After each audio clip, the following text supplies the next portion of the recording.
Assalamualaikum warahmatullahi wabarakatuh.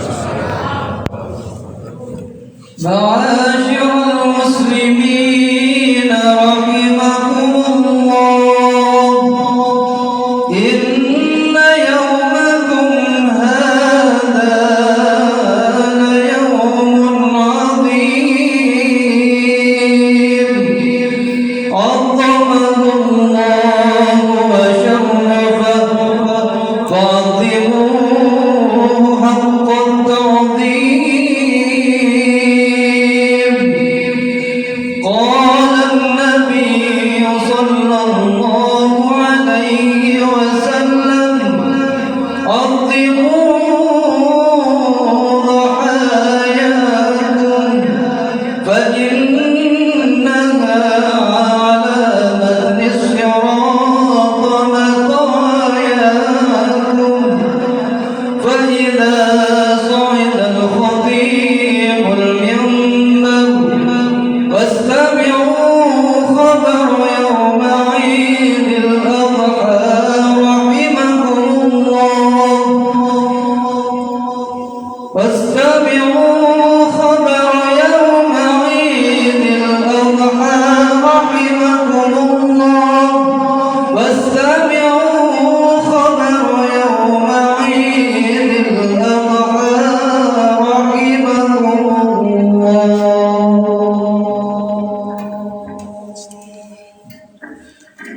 الله أكبر الله أكبر الله أكبر الله أكبر الله أكبر الله أكبر الله أكبر الله أكبر الله أكبر الله أكبر كبيرا والحمد لله كثيرا وسبحان الله بكرة وأصيلا. الحمد لله الحمد لله الذي بنعمته تتم الصالحات وبفضله ورحمته تغفر الذنوب والسيئات. أشهد أن لا إله إلا الله وحده لا شريك له رب العراضين والسماوات. وأشهد أن سيدنا ونبينا محمدا عبده ورسوله المؤيد بأفضل الآيات والمعجزات. اللهم صل وسلم على سيد السادات سيدنا ومولانا محمد وعلى آله وصحبه ومن تبعهم بإحسان إلى تعاقب الأوقات. أما بعد فيا عباد الله أوصي نفسي وإياكم بتقوى الله فقد فاز المتقون. قال الله سبحانه وتعالى مذكرا بذلك: يا أيها الذين آمنوا اتقوا الله حق تقاته ولا تموتن إلا وأنتم مسلمون. وقال في آية أخرى: يا أيها الذين آمنوا اتقوا الله وقولوا قولا سديدا يصلح لكم أعمالكم ويغفر لكم ذنوبكم ومن يطع الله ورسوله فقد فاز فوزا عظيما. معاشر المسلمين والمسلمات, jamaah salat Idul Adha yang dirahmati oleh Allah Subhanahu wa taala. Alhamdulillah, bersyukur kita kepada Allah Subhanahu wa taala. Di hari yang agung ini kita masih diberikan nikmat kehidupan oleh Allah Subhanahu wa taala, disertai nikmat taufik dan hidayah darinya, sehingga kita semua bisa hadir di pagi yang mulia ini dalam melaksanakan salat Idul Adha. Mudah-mudahan kita bersyukur atas nikmat sehat, nikmat umur yang masih Allah berikan pada hari ini. Mudah-mudahan nikmat itu senantiasa ditambah oleh Allah Subhanahu wa taala, sebagaimana janji Allah dalam firman-Nya, la in syakartum la azidannakum. Jika kalian bersyukur, maka nikmat itu pasti aku tambah. Ma'asyiral muslimin wal muslimat, jamaah Idul Adha yang dirahmati oleh Allah Subhanahu wa taala. Hari ini adalah hari raya Idul Adha. Disebut dengan hari raya Id adalah sesuatu yang senantiasa terulang. Id artinya kembali. Tahun kemarin Idul Adha telah hadir dan pada tahun ini kembali terulang hadir. Setiap tahun Idul Adha senantiasa terulang. Sementara umur kita semakin tahun semakin berkurang. Maka mungkin ada sebagian daripada kita pada hari yang mulia ini teringat kembali akan sosok orang yang sangat berjasa dalam kehidupan kita. Orang yang mungkin hari raya Idul Adha tahun kemarin masih bersama kita, pada tahun ini tidak lagi bersama kita. Tahun kemarin masih berada di atas tanah, tahun ini mereka sudah berada di dalam tanah. Sosok itu adalah sosok seorang ibu yang tidak pernah kita bisa membalas jasa baiknya. 9 bulan 10 hari kita numpang di dalam rahimnya. Berdarah mereka, berdarah beliau mengeluarkan kita. Kata ulama, seandainya kita menggendong mereka daripada Samarinda ini sampai ke kota Mekah, melakukan tawaf sa'i dengan menggendong mereka dan kembali lagi kita ke Samarinda, maka itu tidak bisa menebus jasa pengabdian mereka ketika melahirkan kita. Maka saat ini sebagian kita mungkin masih beruntung, masih bisa mencium tangannya, masih bisa memeluk tubuhnya. Maka setelah hari raya pelaksanaan Idul Adha ini, datanglah mereka, cium tangannya, peluk tubuhnya, minta ampun dan maaf kepadanya. Tapi sebagian kita juga ada yang tidak mampu untuk mencium tangannya, memeluk tubuhnya, karena beliau sudah meninggalkan dunia ini. Maka pada kesempatan yang bahagia ini, janganlah kita lupakan mereka. Kirimlah hadiah Fatihah pada mereka. Jangan sampai kita hanya larut dalam kesenangan kita dan kita lupa akan orang tua kita yang sudah meninggal dunia. Maka pada kesempatan yang baik ini, kita lantunkan doa kepada Allah Subhanahu wa taala. Mudah-mudahan orang tua yang sudah meninggalkan dunia, alam kubur mereka dilapangkan oleh Allah Subhanahu wa taala, dikucuri dengan rahmat ampunan dari Allah Subhanahu wa taala. Mudah-mudahan kubur mereka dijadikan Allah sebagai taman atau kubur daripada surga. Amin ya rabbal alamin. Ma'asyiral muslimin wal muslimat rahimakumullah. Hari ini semua umat Islam melaksanakan hari raya Kurban atau hari raya Idul Adha. Tentunya momentum ini tak bisa lepas daripada kisah Nabi Ibrahim sebagaimana terekam dalam surah As-Saffat. Dikisahkan bahwa Nabi Ibrahim sekian lama tidak mempunyai anak.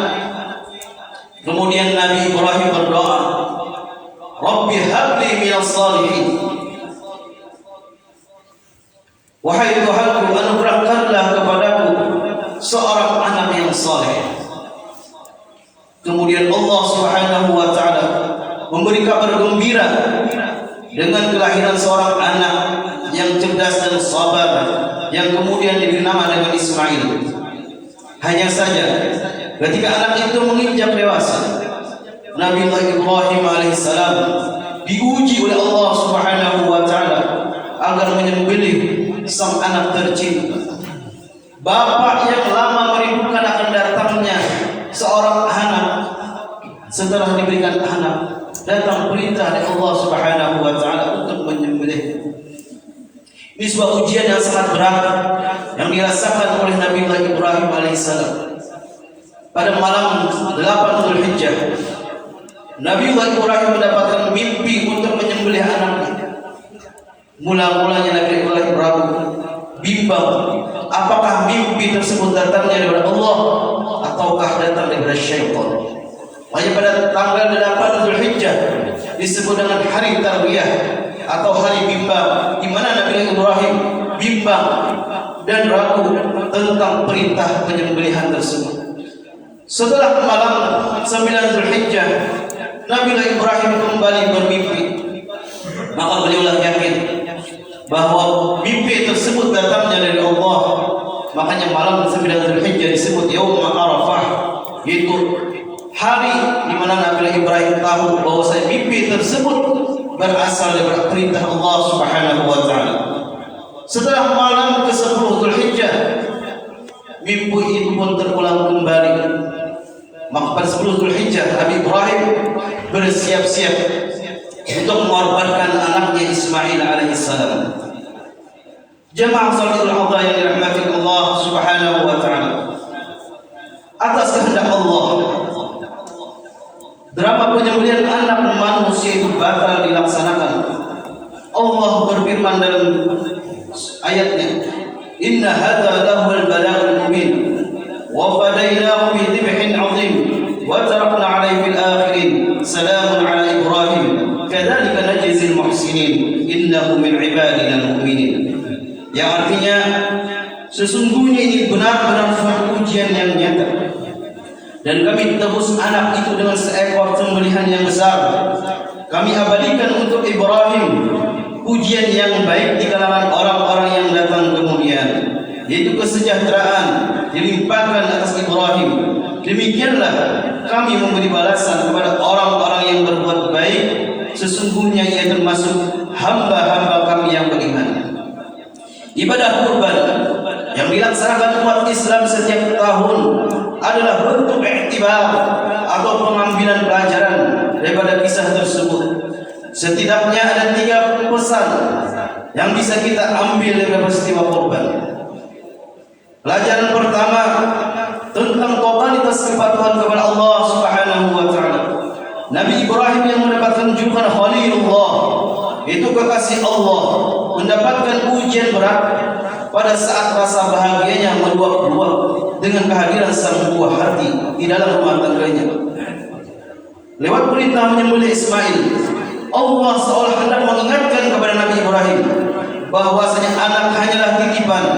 Betapapun mahalnya kita menilai seorang anak, betapapun besarnya cinta kita dan sayang kita kepada anak, kita tak boleh terlena bahwa hanya Allah tujuan akhir dari rasa cinta dan ketaatan. Nabi Ibrahim lulus dari ujian. Ia membuktikan bahwa dirinya sanggup mengalahkan egonya untuk tujuan mempertahankan nilai-nilai ilahi. Sementara Nabi Ismail, meski usianya masih muda, mampu membuktikan diri sebagai anak yang berbakti dan patuh kepada perintah Tuhannya.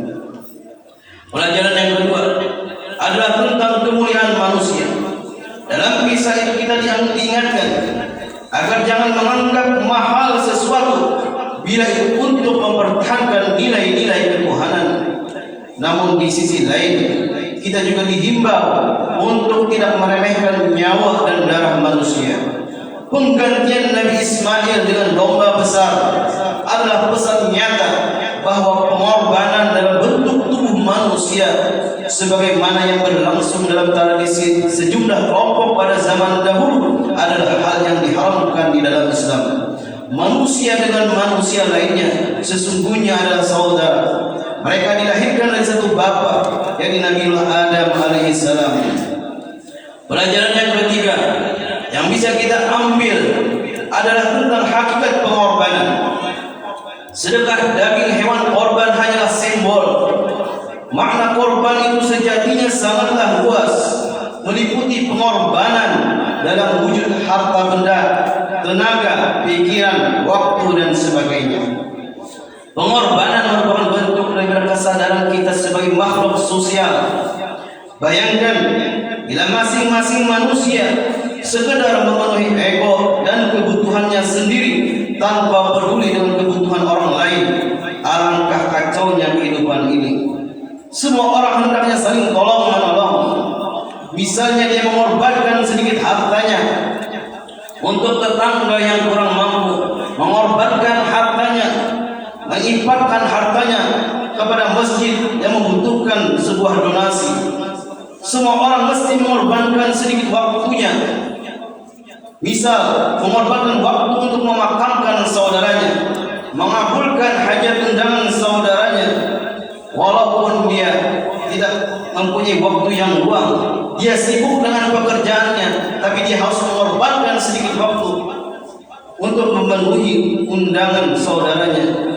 Inilah pengorbanan yang harus dimiliki oleh setiap kaum muslimin.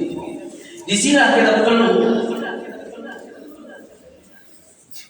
sebab keserakahan, ketamakan hanyalah layak dimiliki oleh seorang binatang. Manusia yang mulia yang diciptakan oleh Allah tidak pantas mempunyai sifat keserakahan dan ketamakan. Maka oleh pengorbanan inilah simbol kita menyembelih sifat kebinatangan yang ada di dalam diri kita, yang tidak peduli dengan masalah keluarga kita, masalah orang lain, dan masalah masyarakat kita. Karena inti daripada korban adalah solidaritas atau saling menghargai dan ketulusan murni untuk mengharap keridhaan Allah Subhanahu wa taala. Semoga kita semua tergolong orang-orang yang saleh dan sabar dan mau berkorban demi kepentingan agamanya Allah. Amin amin ya rabbal alamin. A'udzubillahi minasyaitonir rajim. Inna a'tainakal kautsar fasalli li rabbika wanhar inna syani'aka huwal abtar. Barakallahu li wa lakum fil Qur'anil Karim wa nafa'ani wa iyyakum bima fihi minal ayati wa dzikril hakim wa taqabbal minni wa minkum tilawatahu innahu huwas samiul alim. Aqulu qawli hadza wa astaghfirullahal azim li wa lakum wa li sa'iril muslimin wal muslimat fastaghfiruhu innahu huwal ghafurur rahim. Allahumma salli wa sallim wa zid wa an'im wa tafaddal wa barik bi jalalika wa kamalika ala ashraf ibadik sayyidina wa maulana Muhammadin wa an kulli sahabati rasulillahi ajma'in. Allahu akbar, Allahu akbar, Allahu akbar, Allahu akbar, Allahu akbar, Allahu akbar, Allahu akbar, Allahu akbar, Allahu akbar, Allahu akbar, Allahu akbar kabira. Alhamdulillahi katsira wa subhanallahi bukratan wa asila. Allahu akbar walillahil hamd. Alhamdulillah, alhamdulillah, alhamdulillah hamdan katsiran kama amara. أشهد أن لا إله إلا الله وحده لا شريك له إرغاما لمن جحد به وكفر وأشهد أن سيدنا ونبينا محمد عبده ورسوله سيد الخلائق والبشر. اللهم صل وسلم على سيدنا محمد وعلى آله وصحبه وصحبه الغرر. أما بعد فيا عباد الله أوصي نفسي وإياكم بتقوى الله فقد فاز المتقون. واعلموا أن الله سبحانه وتعالى أمركم بأمر بدا فيه بنفسه وثنى بملائكة المسبحة بقدسه وقال تعالى ولم يزل قائلا عليما إن الله وملائكته يصلون على النبي يا أيها الذين آمنوا صلوا عليه وسلموا تسليما. اللهم صل على سيدنا محمد وعلى آل سيدنا محمد وبارك وسلم عليه. اللهم اغفر للمسلمين والمسلمات والمؤمنين والمؤمنات